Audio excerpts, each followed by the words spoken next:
నెల్లూరు జిల్లా నాయుడుపేటలోని ఆయా అమ్మవారి ఆలయాల్లో శ్రావణవాసం 3వ శుక్రవారం సందర్భంగా వరలక్ష్మి వ్రత పూజలు, సుమంగళి స్త్రీలు అష్టలక్ష్ముల అనుగ్రహం కోసం మహిళలు భక్తి శ్రద్ధలతో పూజలు నిర్వహించారు. ఈ సందర్భంగా పట్టణంలోని గ్రామదేవత పోలేరమ్మను 25,108 డజన్ల గాజులతో అలంకరించి భక్తులకు దర్శన భాగ్యం కల్పించారు. గాజుల అలంకరణలో ఉన్న అమ్మనిని దర్శించుకునేందుకు మహిళా భక్తులు వేకువజాము నుంచే బారులు తీరారు.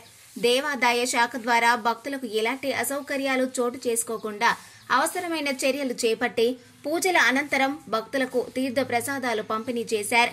అదేవిధంగా పట్టణంలోని అంకాలమ్మ ఆలయం, మానసాదేవి ఆలయం తదితర ఆలయాల్లో విశేష పూజలు నిర్వహించారు.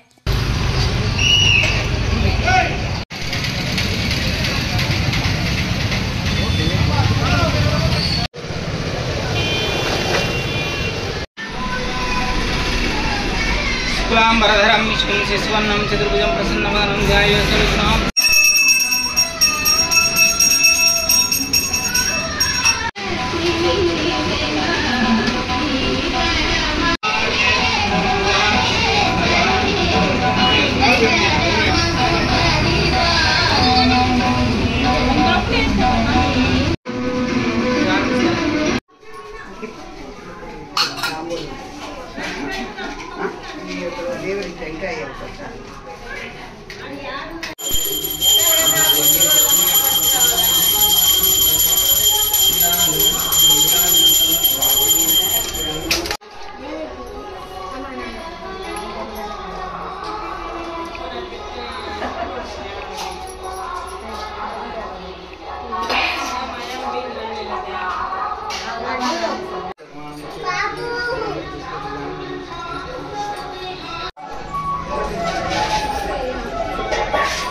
మరిన్ని న్యూస్ అప్డేట్ కోసం A3 న్యూస్ ఛానల్ ని సబ్స్క్రైబ్ చేసి బెల్ ఐకాన్ ను ప్రెస్ చేయండి.